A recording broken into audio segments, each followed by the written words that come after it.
Assalomu alaykum. Bu O'zbekcha Savashlar kanali. Kanalga xush keldingizlar. Menga 13 yoshimda turmushga berishdi. Bu gapni hozir aytish osondek tuyuladi, lekin o'sha kuni hovlimiz eshigi yopilgan paytda ichimda nimadir uzilib ketgandi. Men hali qogirchoqlarimni sandiqdan chiqarib o'ynardim, daftarlarimning oxirgi betiga yurakchalar chizardim, kelajakda o'qituvchi bo'laman deb orzu qilardim. Lekin o'sha kuni hech kim mening orzularimni so'ramadi. Meni faqat sukutga o'rgatishdi. Ertalab uyg'onganimda onam boshimda turardi. Ko'zlari qizarib ketgan, lekin ovozi galati sokin edi. Bugun mehmonlar keladi, tez tur, yuvin, dedi. Men nimadir bo'layotganini sezdim, lekin bolaligim sababini tushunmadim. Hovlida notanish erkaklarning ovozi, ayollarning pichirlashi eshitilardi. Oshxonadan go'sht qaynayotgan hid kelardi. Bizda bunday hid faqat katta to'ylar payti bo'lardi. Sochimni orib berishayotganda qo'lim titrardi. Onam bilagimni mahkam ushlab jim o'tir, dedi. U menga qaray olmadi. Ko'zguda o'zimga qaradim, yuzim hali dumaloq, ko'zlarim qo'rqinch va savollarga to'la. O'sha payt ichimdan nima bo'lyapti deb qichqirgim keldi, lekin ovozim chiqmadi. Tushga yaqin uyimiz to'lib ketdi. Ayollar kelib meni quchoqlab, qiz bo'libsan, nasibang ochilsin, deyishardi. Men esa nimaga nasib deyishayotganini tushunmasdim. Bir kampir qulogimga egilib, endi sen katta bo'lding, dedi. Katta bo'lish bu qadar qo'rqinchli bo'lishini bilmasdim. Otamni ko'rdim. U odatda jiddiy odam, lekin o'sha kuni ko'zlari yerga qaragan edi. Yonida begona erkak turardi. Yoshi otamdan katta, yuzi qattiq, soqoli siyrak. U menga qarab bosh irgadi. Ichim muzlab ketdi. O'sha qarashda nimadir bor edi, sovuq, begona, lekin hammaga to'g'ri ko'rinadigan narsa. Meni ichkari xonaga olib kirishdi. Ayollar orasida nafasim qisildi. Kimdir pichirlab, kuyov yaxshi odam emish, oilasi boy, dedi. Boy degan so'z ko'p takrorlandi. O'sha payt tushundim, gap mendan ko'ra pul haqida ko'proq edi. Bir payt onam yonimga o'tirdi. Qo'limni ushlab, qizim, sabr qil, dedi. Men unga qarab negel demoqchi bo'ldim. Lekin tilim aylanmadi. Ko'zlarimdan yosh chiqdi. Onam yuzimni o'girib, odamlar ko'rmasin, dedi. O'sha payt ichimda nimadir sinib ketdi. Men onamni birinchi marta begona odamdek ko'rdim. Kechga yaqin meni oq libosga o'xshash kiyim kiydirishdi. U to'y libosi emasdi, lekin oddiy kiyimlarimdan ham emasdi. O'sha libosda o'zimni o'zim emasdek his qildim. Qo'limni qizil mato bilan yopishdi. Bu urf, deyishdi. Hech kim mendan xohlaymanmi deb so'ramadi. Nikoh o'qildi. Sozlar qulogimga xiralashib eshitildi. Rozimisan degan savol kelganda yuragim shunchalik tez urdiki, yiqilib tushaman deb o'yladim. Atrofimdagi ayollar menga tikilib turishardi. Otam tomondan kimdir yo'taldi. Men boshimni qimirlatdim. O'sha kichkina harakat bilan bolaligimni topshirdim. Hamma tabrikladi. Men esa ichimdan qochib ketgim keldi. Qayerga, bilmasdim. Faqat bu uyda qolmaslikni xohlardim. Lekin kech bo'lgandi. Meni mashinaga o'tkazishdi. Onam quchoqladi. Uning yelkalari titrardi. Kuchli bo'l, dedi. Men birinchi marta kuchli bo'lishni yomon ko'rdim. Mashina yurdi. Uyimiz uzoqlashdi. Derazadan qarab hovlimizdagi tut daraxti kichrayib borayotganini ko'rdim. O'sha daraxt ostida kecha bolalar bilan kulib o'ynagandim. Yangi uyga yetib kelganimizda qorong'i tushgan edi. Hovli katta, lekin sovuq edi. Hech kim kulmadi. Ayollar tez-tez buyruq berardi. Bu yerga o'tir, buni qilma. Men faqat bosh irgardim. Meni alohida xonaga kiritishdi. Xona begona hidli edi. Devorlarda eski suratlar osilgan. Men ularga qarashga qo'rqdim. Yuragim tomogimga kelib qolgandi. O'sha erkak endi menga er deyishlari kerak bo'lgan odam tashqarida kim bilandir gaplashardi.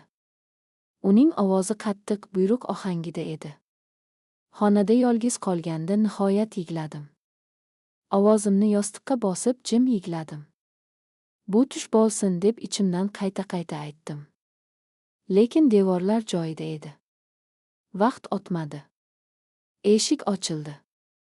Yuragim to'xtab qolgandek bo'ldi. U kirib keldi. Menga tikilmadi, faqat stulga o'tirdi. "Qo'rqma", dedi. Uning ovozi tinch, lekin sovuq edi. Bu so'z menga taskin bermadi. Men tizzalarimni quchoqlab o'tirardim. O'sha kecha qanday o'tgani xira. Faqat bitta narsa yodimda, men endi bola emasdim. Lekin ayol ham emasdim. Qayerdadir ortida qolib ketgandim. Keyingi kunlar bir-biriga o'xshash edi. Ertalab tur, uy ishlari, jimlik. Men maktabimni sog'indim. Sinfdoshlarimni, doskani, hatto qattiq gapiradigan o'qituvchimni ham. Bu uyda hech kim mendan nimani xohlayotganimni so'ramasdi. Ba'zan telefonimni yashirincha olib eski suratlarimga qarardim. O'sha qizcha hali kulib turgan edi. Men qayerda xato qildim deb o'zimdan so'rardim.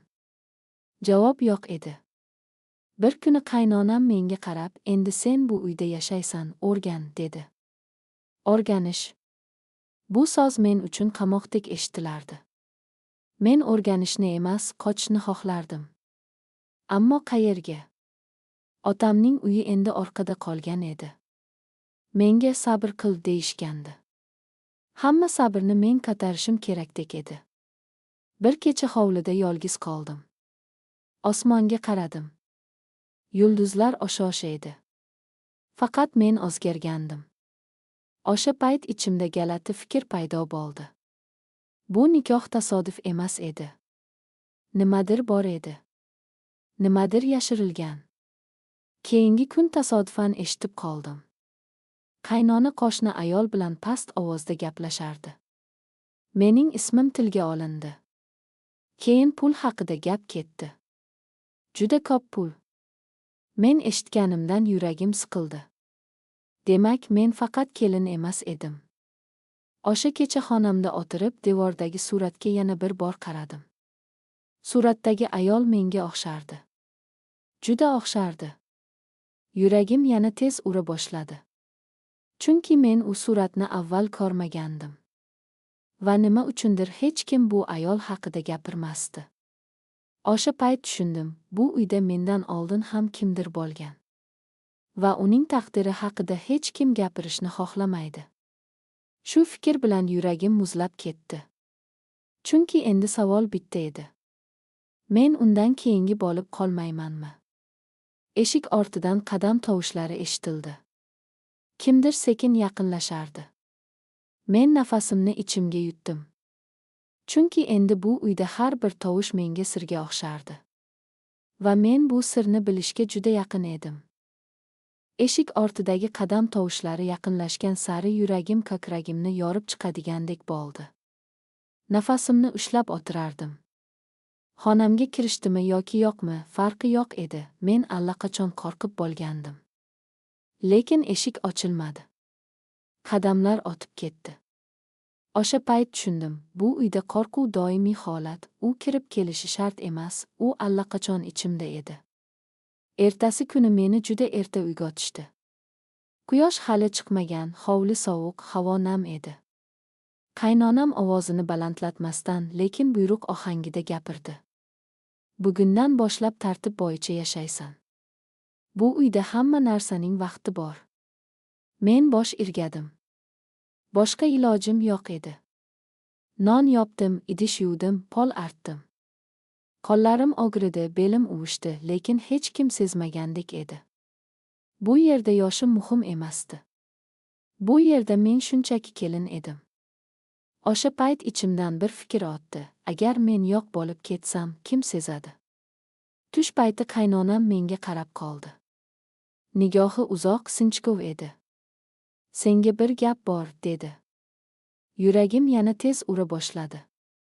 U meni yoniga o'tqazdi. Bu uyda savol ko'p berilmaydi, dedi. Eshitganingni ichingda saqla.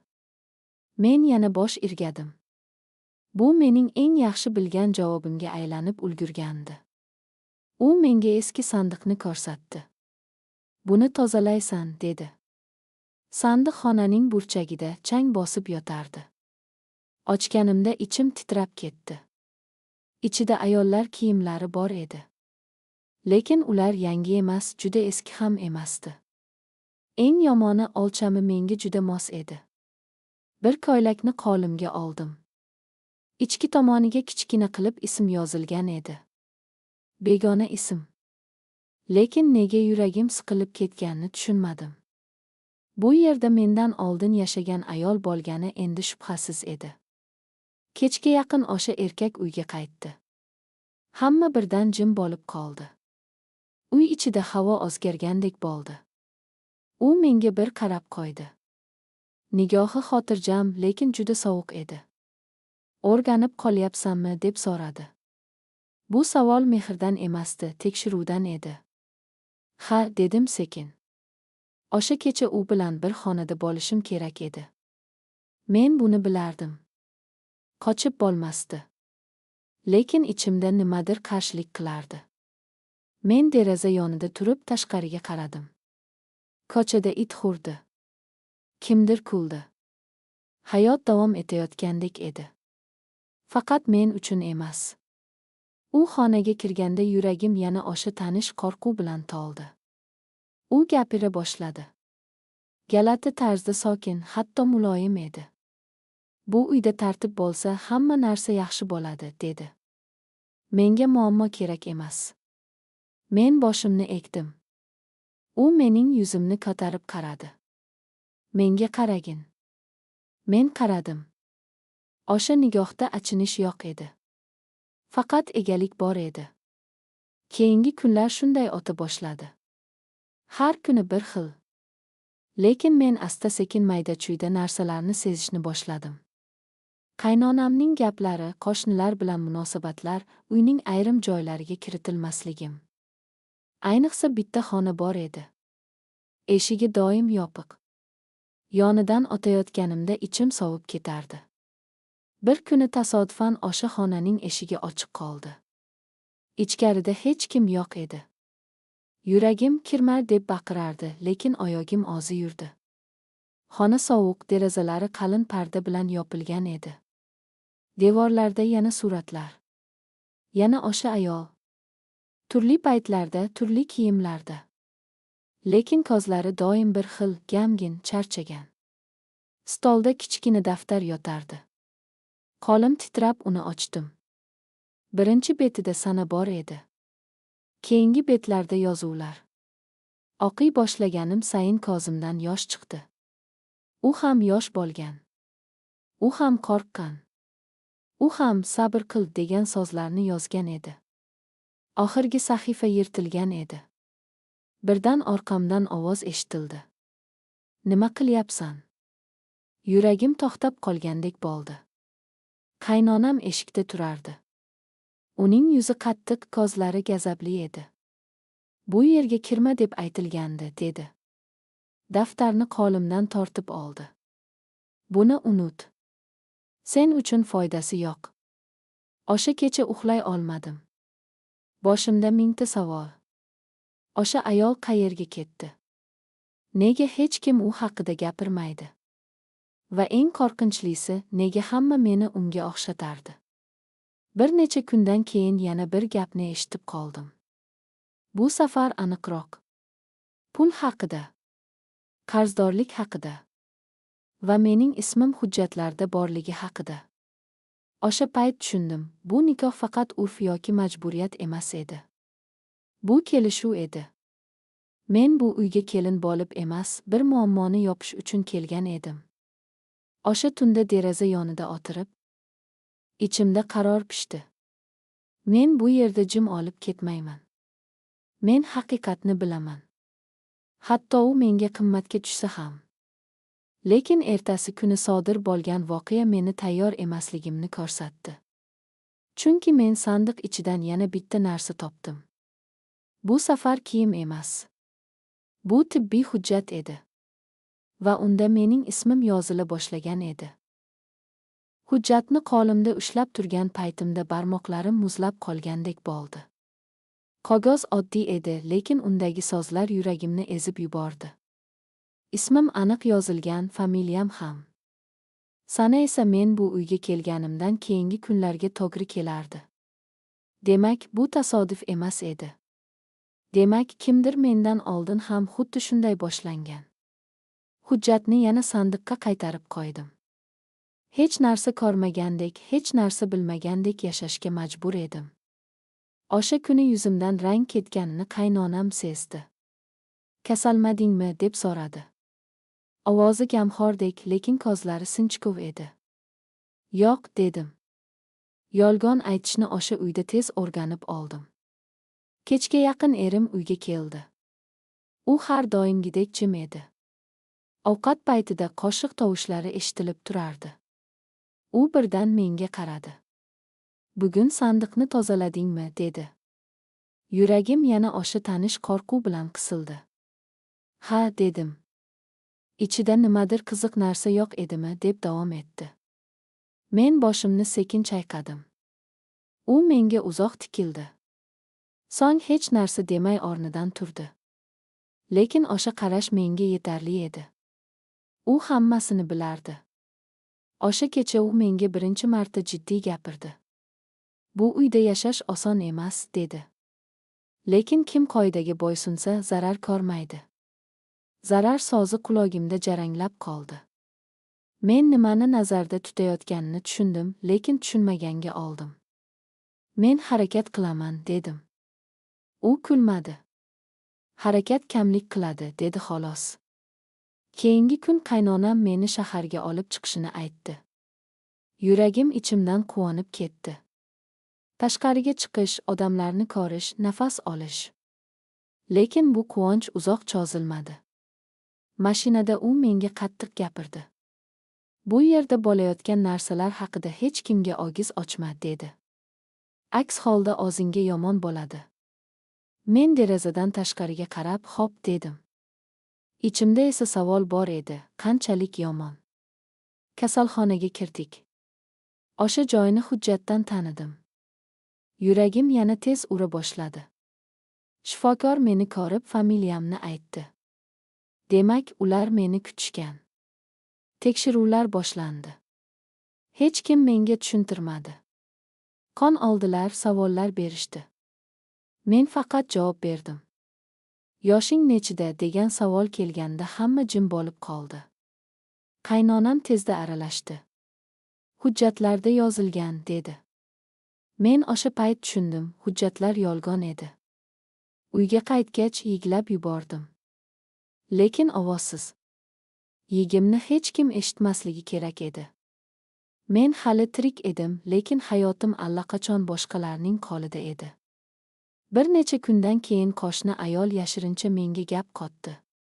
Sen juda yosh ekansan, dedi pichirlab. Oldingi kelin ham shunaqa edi. Yuragim to'xtab qolgandek bo'ldi. U qayerda, deb so'radim sekin. Ayol atrofga qarab oldi. Hech kim bilmaydi, dedi. Bir kuni yo'q bo'lib qoldi. U shoshilib ketib qoldi. Menga esa bu so'zlar yetarli edi. O'sha tunda uyning yopiq xonasiga yana bordim. Qo'rquv bor edi, lekin endi bilmaslik undan ham qo'rqinchli edi. Devor ortidan nimadir topdim. Yashirin tortma.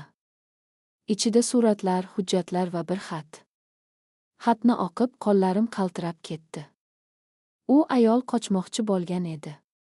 Kimdandir yordam so'ragan edi. Lekin yordam kelmagan. Men xatni bagrimga bosib o'tirib qoldim.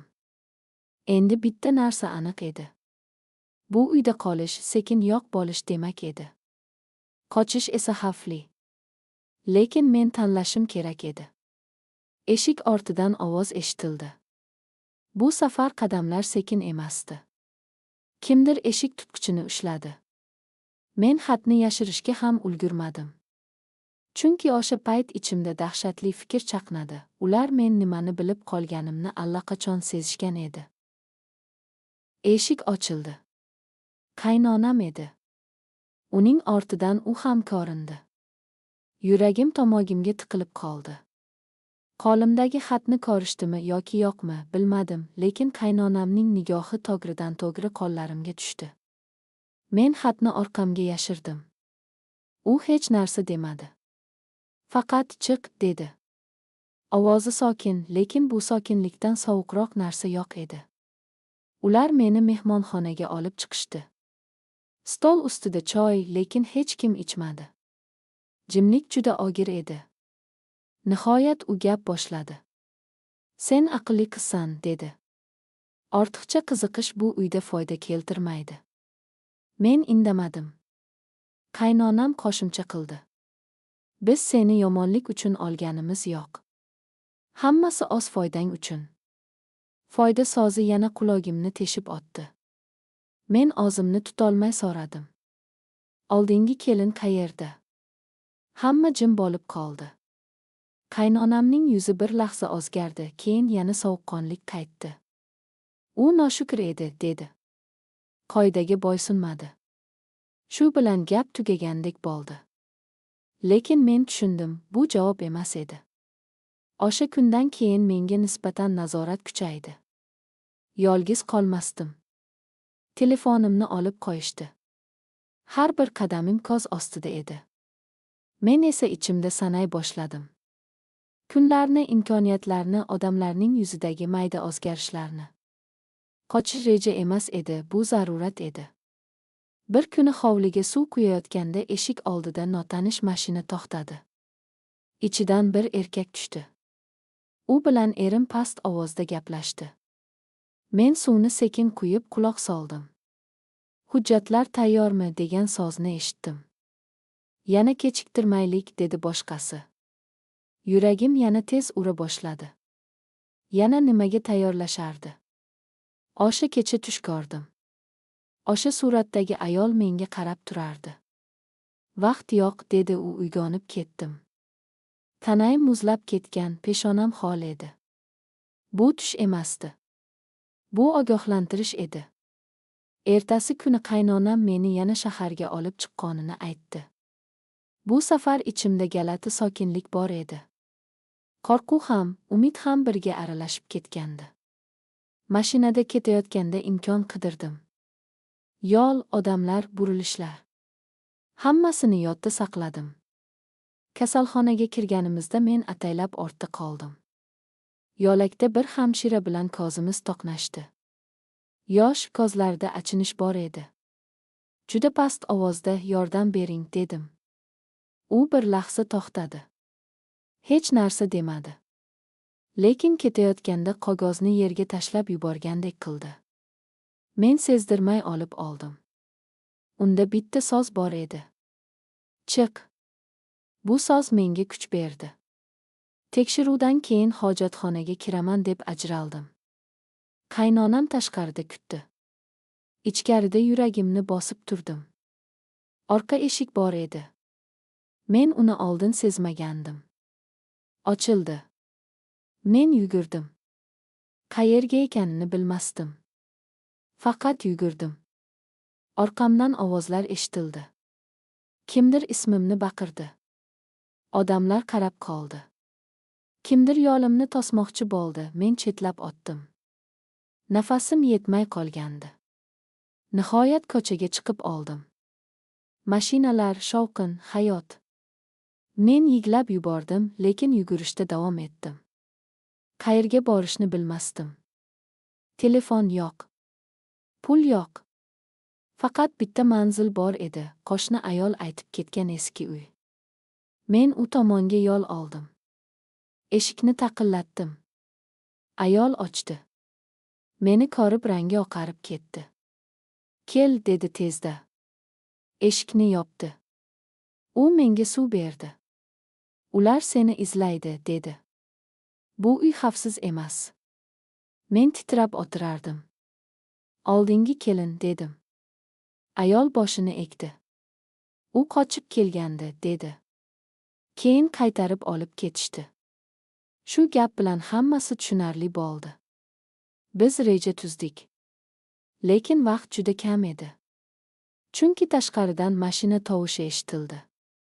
Ayol derazadan qaradi. Ular keldi, dedi. Men yana o'sha tanish qo'rquvni his qildim. Lekin bu safar u bilan birga gazab ham bor edi. Men yana qochmaslikka qaror qildim. Eshik taqillatildi. Qattiq. Och degan ovoz keldi. Ayol menga qaradi. Agar hozir chiqmasang, hammasi yomon bo'ladi, dedi u tomondan ovoz. Men chuqur nafas oldim. Ichimda bitta savol bor edi. Agar men hozir chiqmasam, ular nimagacha boradi? Va o'sha payt men eng qo'rqinchli narsani angladim. Bu faqat men haqimda emas edi. Bu uyda tizim bor edi. Va men undan chiqib ketgan birinchi bo'lishim mumkin edi. Agar hozir to'xtamasam. Eshik yana bir marta taqillatildi. Bu safar kuch bilan. Men ayolga qaradim. U sekin bosh irgadi. Endi tanlov seniki, dedi. Men eshik tomonga bir qadam qo'ydim. Chunki bu hikoya hali tugamagan edi. Eshikni ochganimda vaqt bir lahzaga to'xtab qolgandek bo'ldi. Ular tashqarida turishardi. Erim, qaynonam va o'sha notanish erkak. Uchalasining yuzi ham bir xil sovuq edi. Go'yo men odam emas, yo'qolib ketgan buyum edim. Qaynonam bir qadam oldinga chiqdi. Bas, dedi. Yetarli o'yin qilding. Men ichimdan titrab tursam ham, yuzimni tekis tutishga harakat qildim. Men qaytmayman, dedim. Ovozim o'zim kutganimdan balandroq chiqdi. Bu so'zlar og'zimdan chiqqan zahoti ichimda nimadir yengil tortgandek bo'ldi. Erim kulimsiradi. Bu kulgi emasdi, ogohlantirish edi. Qayerga borasan, dedi. Hujjatlaring bizda. Kimliging ham. Shu payt tushundim, ular meni faqat tanam bilan emas, ismim bilan ham ushlab turishgan. Qo'shni ayol yonimda turardi. U qo'rqayotganini sezdim, lekin u orqaga chekinmadi. Bu qiz bola, dedi u, uni tinch qo'yinglar. Erim unga qarab, aralashma, dedi. Ovozida tahdid bor edi. Men ayolning yelkalari titraganini ko'rdim. U ham ilgari kimnidir yo'qotgandek edi. Notanish erkak yon daftarini ochdi. Biz kelishuvni xotirjam hal qilmoqchimiz, dedi. Qizni qaytaramiz, hammasi joyiga tushadi. Kelishuv. Bu so'z endi menga juda aniq eshitilardi. Men tirik kelishuv edim. Shu payt ko'chaning narigi tomonidan bir mashina to'xtadi. Ichidan 2 kishi tushdi. Odamlar qaray boshladi. Qaynonamning yuzi o'zgardi. U shoshildi. Bu yerda gaplashadigan narsa yo'q, dedi. Uyga qaytamiz. U qo'limdan ushlamoqchi bo'ldi. Men chetga tortildim. Tegmang, dedim. Bu so'zni aytish menga qanchalik qiyin bo'lganini faqat o'zim bilardim. O'sha 2 kishi yaqinlashdi. Ulardan biri hammasi joyidami, deb so'radi. Ovozi oddiy, lekin men uchun qutqaruvchidek eshitildi. Qaynonam tezda gapni o'z qo'liga oldi. Oilaviy masala, dedi. Qizimiz adashib qolibdi. Men darhol gapirdim. Men 13 yoshdaman, dedim. Meni majburlab olib ketishgan. O'sha payt atrofda mutlaq jimlik bo'ldi. Erim menga qarab qoldi. Bir lahza u nimadir demoqchi bo'ldi, keyin o'zini tutdi. Notanish erkak orqaga chekindi. Qaynonamning yuzi oqarib ketdi. Bu yolg'on, dedi u, lekin ovozi endi avvalgidek ishonchli emasdi. Meni mashinaga emas, o'sha 2 kishining yoniga olib borishdi. Qo'shni ayol uzoqdan qarab turardi. Ko'zlarida yosh bor edi. U menga sekin qo'l siltadi. Men o'sha payt tushundim, ba'zi odamlar hayotingda qisqa vaqt bo'ladi, lekin eng muhim paytda yoningda turadi. Keyingi soatlar xira. Savollar, yozuvlar, telefon qo'ng'iroqlari. Kimdir mening yoshimni aniqladi. Kimdir hujjatlardagi farqlarni ko'rdi. Men hammasini birma-bir aytdim. Qo'rqib, titrab, lekin yashirmay. Chunki endi yashirishdan charchagandim. Ular ketishdi. Erim ham, qaynonam ham. Ular ketayotganda menga bir marta ham qaramadi. Go'yo men hech qachon bo'lmagandek edim. Lekin men bor edim.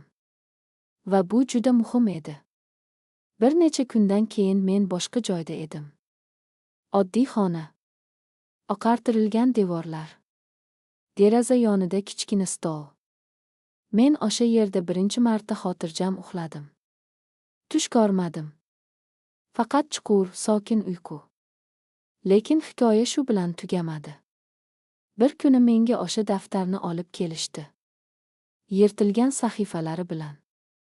Ichida yana bir varaq bor edi. Men ilgari ko'rmagan. Unda bitta jumla yozilgan edi.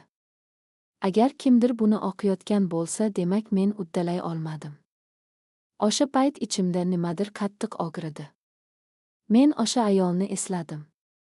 Uning ko'zlarini, uning sukutini va o'zimga va'da berdim. Men tirik qoldim. Demak, jim qolmayman.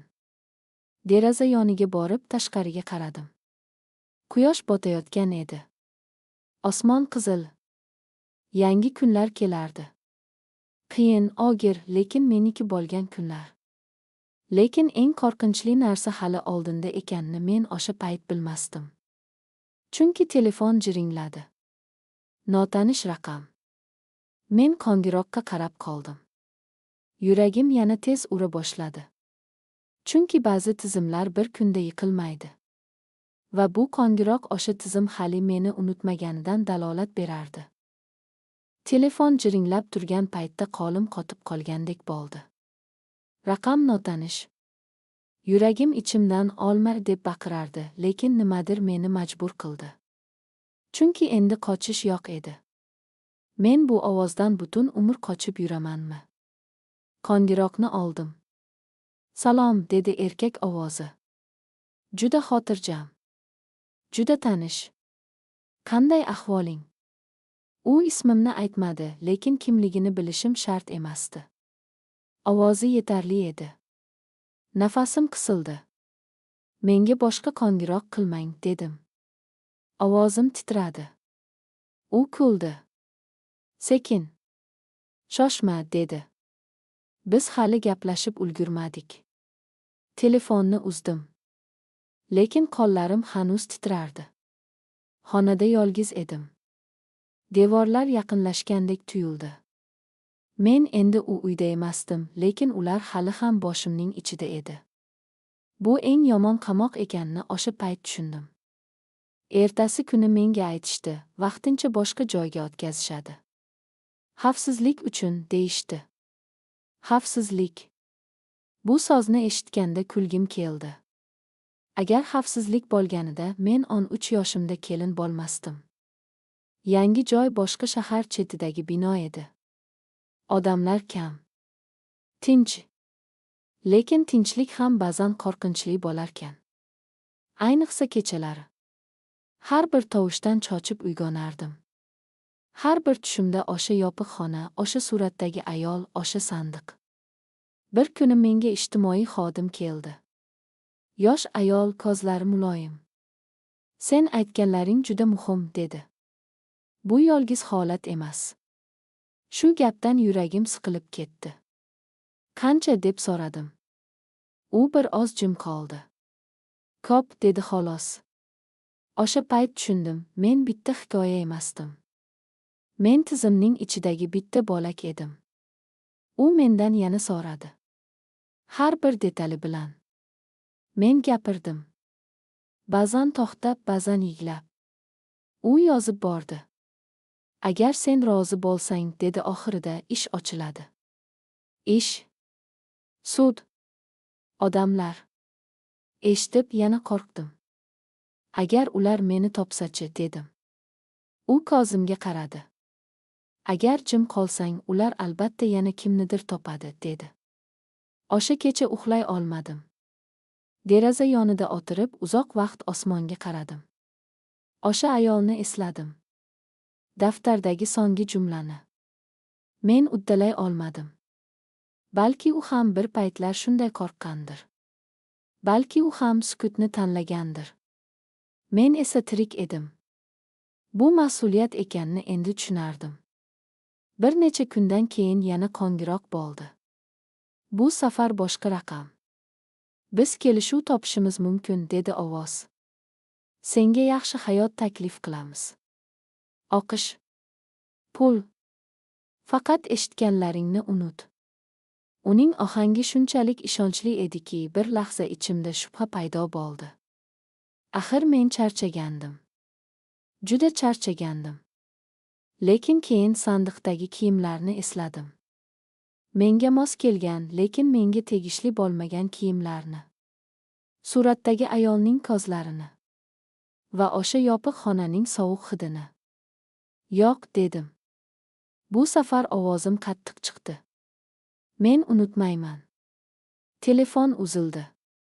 Bu safar kulgi bo'lmadi. Oradan vaqt o'tdi. Men maktabga qaytdim. Sinfda mendan kichiklar ham bor edi. Avvaliga uyalardim. Keyin o'rganib ketdim. Har bir dars men uchun g'alaba edi.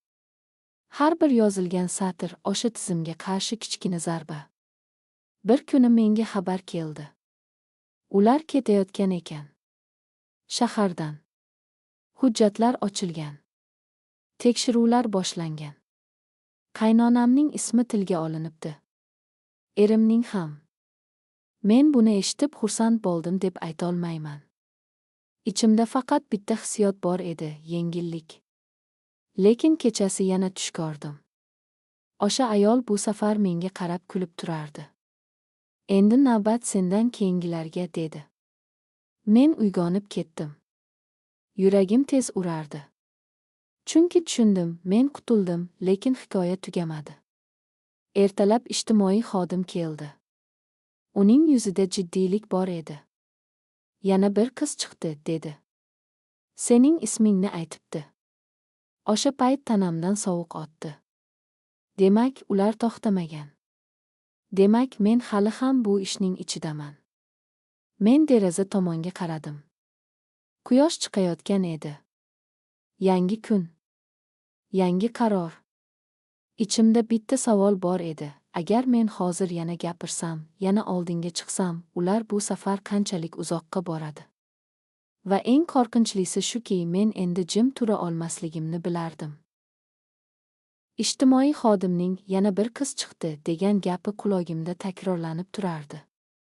Men stulga o'tirib qoldim. Nafasimni tekislashga harakat qildim, lekin ko'kragim siqilib ketgandi. Qayerda, deb so'radim nihoyat. U bir zum ikkilanib turdi. Yaqin tuman, dedi. Yoshi ham seniki bilan deyarli bir xil. Men o'sha payt ichimda nimadir o'zgarganini his qildim. Oldin qo'rquv meni qimirlatardi. Endi esa g'azab uyg'ongan edi. Jim turish yana kimningdir bolaligini topshirish degani edi. Men u bilan gaplashaman, dedim. O'zim ham ovozim shunchalik qat'iy chiqishiga hayron qoldim. Xodim menga uzoq qaradi. Bu oson bo'lmaydi, dedi. Bilaman, dedim. Lekin kerak. Biz bir necha kun tayyorlandik. Men nima deyishimni, nimani demasligimni o'rgandim. Har bir so'z ehtiyotkorlik bilan tanlandi. Chunki bitta noto'g'ri jumla yana bir eshikni yopib qo'yishi mumkin edi. O'sha kun kelganda yuragim yana o'sha tanish tezlikda ura boshladi. Ammo bu safar qo'rquv bilan birga ishonch ham bor edi. Qiz bilan uchrashuv kichkina xonada bo'ldi. U mendan ham kichik ko'rinar, yelkalari bukchaygan, ko'zlari yerga tikilgan edi. U menga qarashga qo'rqardi. Men yoniga o'tirdim. Men ham sen kabi edim, dedim sekin. U bir zum ko'zlarini ko'tardi. O'sha qarashda tanish og'riq bor edi. U menga ishonishni xohlardi, lekin qo'rqar edi. U gapira boshladi. So'zlari parcha-parcha, ovozi titrar edi. Ismlar, manzillar, va'dalar. Hammasi juda tanish edi. Hatto ayrim so'zlar bir xil edi. Sabr qil, foydang uchun, urf. Men ko'zlarimni yumdim. Bu tasodif emasdi. Bu bir xil qo'lyozma edi. U to'xtab qoldi. Agar men gapirsam, dedi u past ovozda, ular onamga yomonlik qiladi. O'sha payt yuragim yana siqildi. Men ham xuddi shu qo'rquvni bilardim. Men ham shundan qo'rqardim, dedim. Lekin jimlik ularni kuchli qiladi. U ko'zlarimga qaradi. Siz qutuldingiz-ku, dedi. Ha, dedim. Lekin faqat qochganim uchun emas. Gapirganim uchun. Uchrashuvdan keyin ish tezlashdi. Yana hujjatlar, yana so'rovlar. Ba'zi odamlar bezovta bo'la boshladi. Telefonim yana jiringladi. Bu safar ovoz tanish emasdi. To'xtang, dedi u, siz o'zingizni xavf ostiga qo'yapsiz. Men telefonni qo'limdan tushirmadim. Men allaqachon xavfda bo'lganman, dedim. Endi navbat sizniki. O'sha kecha birinchi marta haqiqiy qo'rquv qaytdi. Deraza ostida mashina to'xtagandek bo'ldi. Qadam tovushlari eshitilgandek tuyuldi. Lekin hech kim kelmadi. Bu qo'rquv ham tizimning bir qismi ekanini tushundim. U seni yolg'izligingga ishontirmoqchi bo'ladi. Bir necha hafta o'tgach xabar keldi. Tekshiruv kengaytirilayotgan ekan. Yana manzillar, yana ismlar. Kimdir yuqoriroqda edi. Juda yuqorida. Men buni sezdim, chunki gaplar ehtiyotkor bo'la boshladi. Odamlar sozlarni tanlab ishlatardi. Jimlik yana yoyilmoqchi edi. Menga maslahat berishdi. Bir oz chetga chiq, deyishdi. Sog'ligingni o'yla. Men bosh irgadim, lekin ichimda qaror allaqachon qabul qilingan edi. Men chetga chiqmayman. Chunki har safar chetga chiqilsa, kimdir markazda qoladi. Va u odatda eng kuchsiz bo'ladi. Bir kuni maktabdan qaytayotib ko'chada to'xtab qoldim. Bir ayol menga uzoq tikilib turardi. Ko'zlarida tanish sovuqlik bor edi. U yonimdan o'tib ketdi, lekin qulog'imga shivirladi. Hamma narsaning narxi bor. Men ortimga qaradim. U allaqachon yo'q edi. O'sha payt tushundim, bosim endi ochiq edi. Uyga kelib daftar ochdim. O'sha eski daftarni esladim. Yirtilgan sahifalarni. Men yangi sahifa ochdim va yozdim. Har bir ismni, har bir sana va joyni. Chunki xotira ham qurol ekanini bilardim. Ular yo'qotmoqchi bo'lgan narsani men saqlab qolardim. Ertasi kuni menga yana qo'ng'iroq qilishdi. Bu safar ovoz xotirjam emasdi. Oxirgi marta ogohlantiramiz, dedi. Men jim turdim. Agar davom etsang, dedi u, sen bilgan hamma narsa yo'q bo'ladi. Men sekin javob berdim. Yo'q bo'ladigan narsa allaqachon yo'q bo'lgan, dedim. Bolaliklar. Telefon uzildi. Xonada jimlik cho'kdi. Men deraza yoniga bordim. Quyosh botayotgan edi. O'sha qizni o'yladim. Uning onasini. Va yana kimlarni? Bu yo'l qaytmas yo'l edi. Shu payt eshik taqillatildi. Oddiy, sokin taqillatish. Men yuragimni bosib eshik tomon yurdim. Chunki ba'zan eng katta burilishlar eng sokin tovush bilan boshlanadi. Eshikni ochganimda qarshimda ikki kishi turardi. Bir erkak, bir ayol. Ikkalasi ham oddiy kiyingan, qo'llarida papkalar. Ovozlari past, lekin aniq edi. Biz prokuraturadanmiz, dedi erkak. Siz bilan gaplashishimiz kerak. Yuragim bir urib to'xtagandek bo'ldi, keyin yana ura boshladi. Bu taqillatish tahdid emas edi. Bu chaqiriq edi. Ular ichkariga kirishdi. Ayol menga suv uzatdi. Bugun uzoq bo'ladi, dedi u, lekin oxiri bor. Oxiri. Men bu so'zni ichimda aylantirib ko'rdim. Qanday oxir? Kim uchun? Ular mendan yana so'rashdi. Birinchi kundan boshlab. Har bir ism, har bir sana. Men gapirdim. Ba'zan ovozim titradi, ba'zan qotib qoldi. Erkak yozdi, ayol esa ko'zimga qarab bosh irgardi. Tushundik, derdi u, davom et.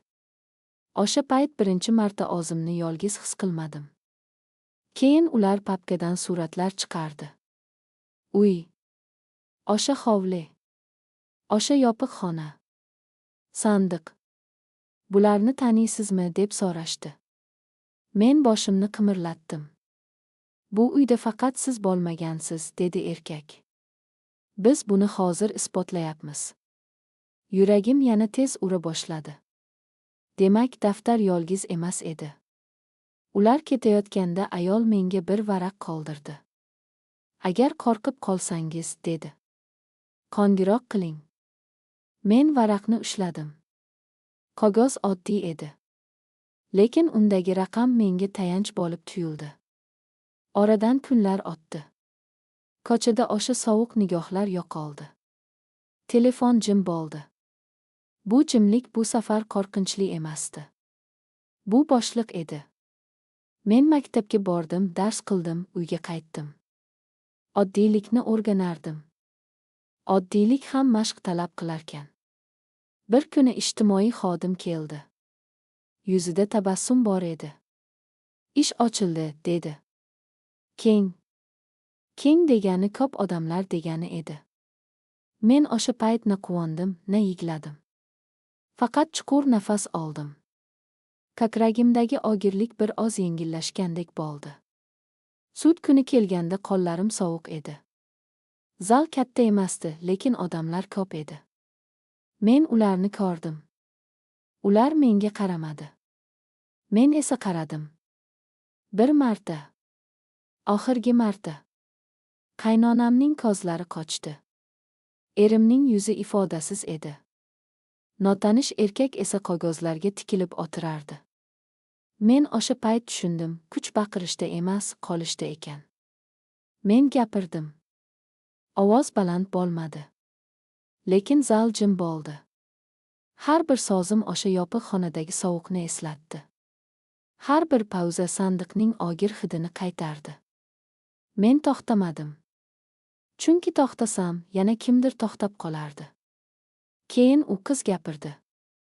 Keyin yana biri. Keyin yana. Men ularning yuzlariga qaradim. Bir-biriga o'xshamagan, lekin bir xil og'riqli yuzlar. O'sha payt men yakka emasligimni aniq bildim. Hukm o'qilganda zalda na qarsak bo'ldi, na shovqin. Faqat chuqur sukut. Bu sukut oldingisiga o'xshamasdi.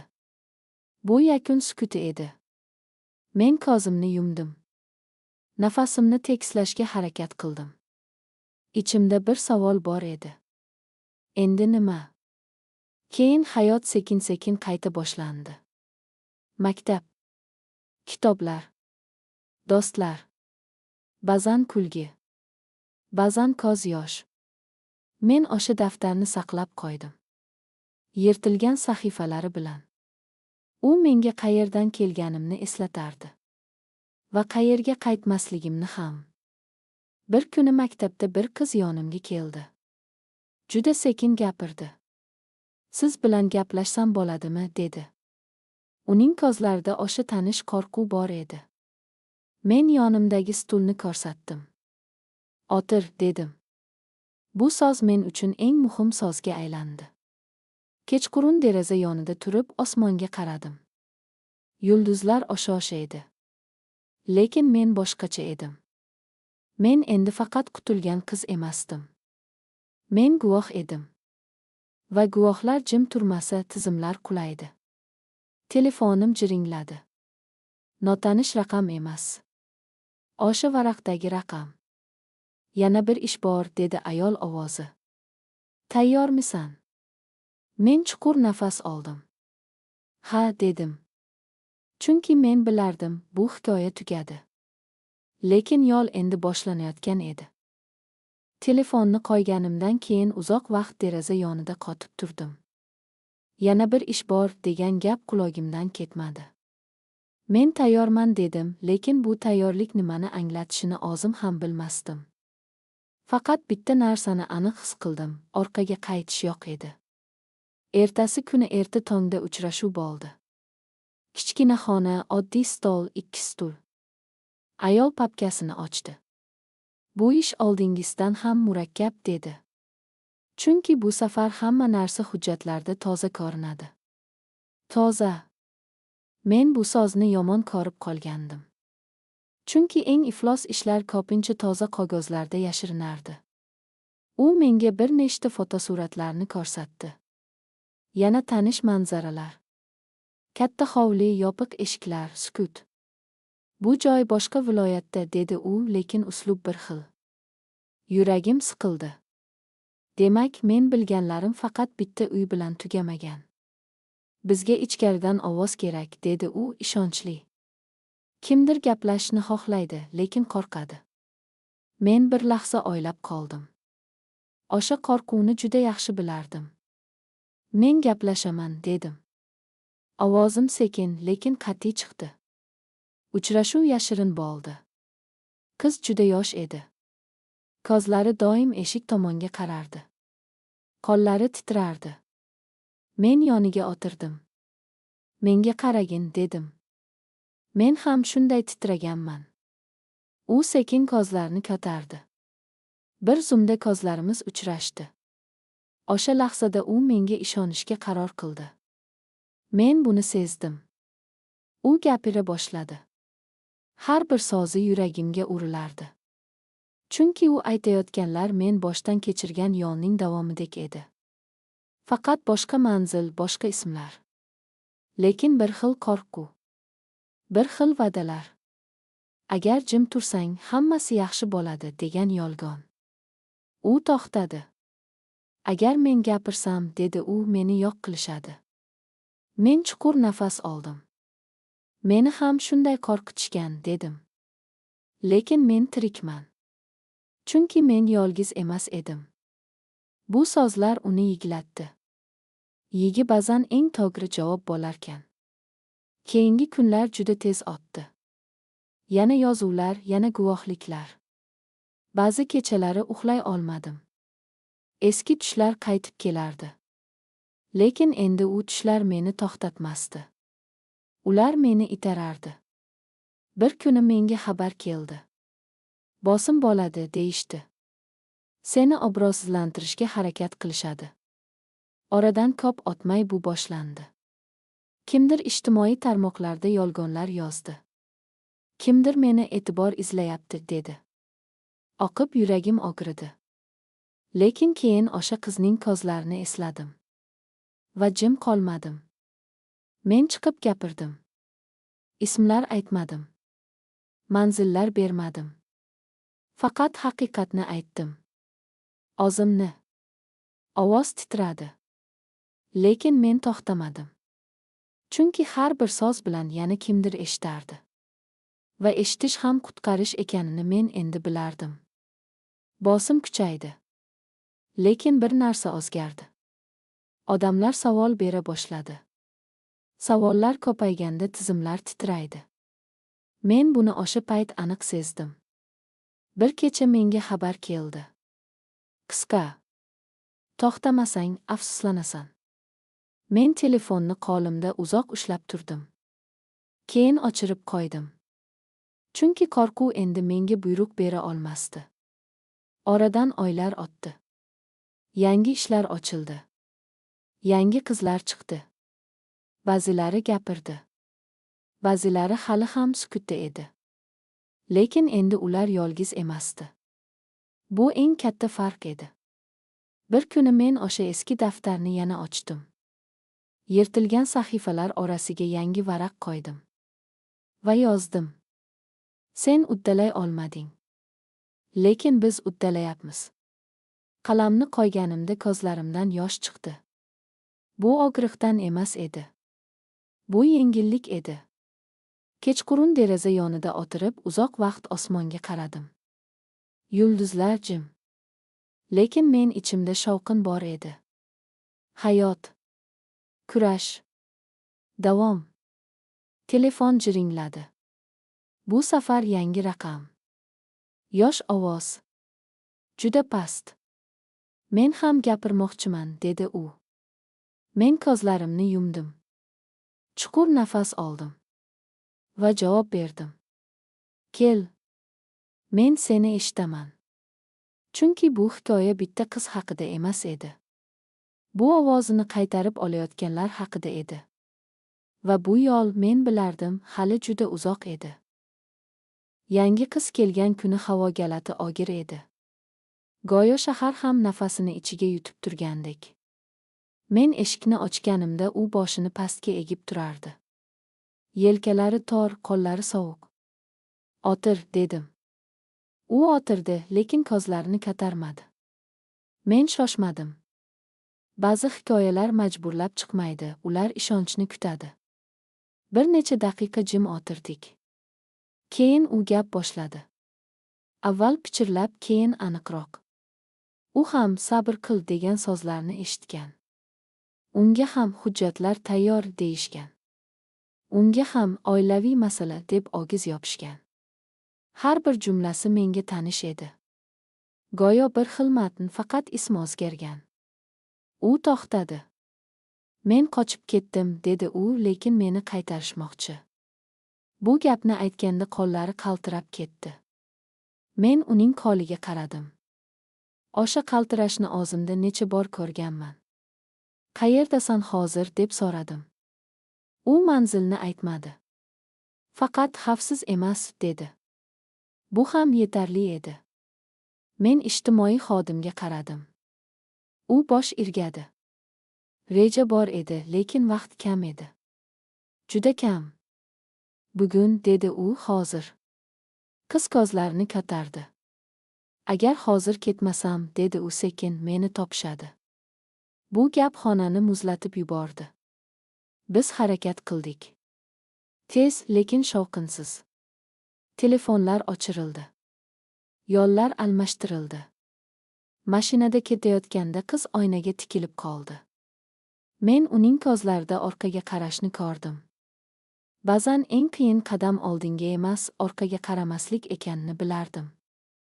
Yo'lda mashina ortimizdan ergashayotgandek tuyuldi. Yuragim tez ura boshladi. Haydovchi tezlikni o'zgartirdi. Burilish. Yana burilish. Mashina yo'qoldi. Nafasimni chiqarib yubordim. Lekin ichimda nimadir "hali erta" derdi.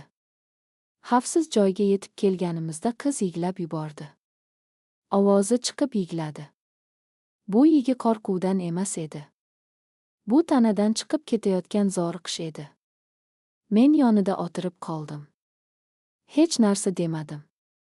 Ba'zan yonida bo'lishning o'zi yetarli. Keyingi kunlar xabarlar bilan to'ldi. Kimdir izlayotgani, kimdir bosim qilayotgani, kimdir kelishuv taklif qilayotgani haqida. Biz rad etdik. Har safar. Har bir rad bilan tizimning sabri qisqarardi. Buni sezardim. Bir kuni kechqurun menga hujjat keldi. Oddiy konvert. Ichida bir varaq. Unda mening ismim, eski manzilim va bitta jumla bor edi. "Biz seni qayerdan topishni bilamiz." Qo'llarim sovidi. Bu ochiq tahdid edi. Endi yashirin emas. Men xonada yura boshladim. Deraza. Eshik. Telefon. Nafasim notekis. Lekin qo'rquvning ostida boshqa narsa bor edi. Gazab emas. Qaror. Men o'sha varaqni buklab papkaga qo'ydim. Dalil sifatida. Ertasi kuni prokuratura bilan uchrashuv bo'ldi. Men konvertni stolga qo'ydim. Ular jim bo'lib qoldi. "Bu yaxshi", dedi biri nihoyat. Endi ular o'zlari chegarani kesib o'tdi. Chegara. Demak, qoidalar o'zgargan edi. Sud jarayoni kengaydi. Yana ism-shariflar chiqdi. Yana uylar. Yana yopiq xonalar. Men har birini eshitib, ichimda bir xil savolni takrorladim. Nega shuncha vaqt jim bo'lishdi? Javobni bilardim. Chunki jimlik qulay edi. Bir kuni o'sha yangi qiz yonimga keldi. "Men gapiraman", dedi u, ovozi titrardi, lekin ko'zlari qat'iy edi. Men bosh irgadim. "Yonindaman", dedim. Bu ikki so'z juda og'ir yukni ko'taradi. Sud kuni zal yana jim bo'ldi. U gapirdi. Har bir soz zalga urildi. Ba'zi odamlar kozlarini olib qochdi. Ba'zilari yerga tikildi. Haqiqat shunaqa bo'ladi. U qulay joy topmaydi. Kechqurun uyga qaytgach, eshik oldida notanish odam turganini ko'rdim. Yuragim yana tez ura boshladi. U menga qaramadi. Faqat past ovozda dedi: "Agar hozir to'xtamasang, keyingi oqibatlar boshqa bo'ladi." Men javob bermadim. U ketdi. Lekin sozlari qoldi. Men deraza yoniga bordim. Ko'chada chiroqlar yonib turardi. Hayot davom etardi. Men telefonimni oldim va ayolga qo'ng'iroq qildim. "Bosim ochiq" dedim. U jim qoldi. "Demak, oxirgi bosqich", dedi nihoyat. Shu payt eshik yana taqillatildi. Bu safar sekin emas, qattiq. Yuragim tomogimga kelib qoldi. Men telefonni qo'limda ushlab eshik tomonga yurdim. Chunki ba'zan eng muhim guvohliklar aynan eshik ortida turadi. Eshik ortidagi qattiq taqillatish yuragimni yana o'sha eski holatga qaytardi. Lekin bu safar men qochmadim. Telefon hanuz qo'limda edi. Men sekin eshikni ochdim. Tashqarida 3 kishi turardi.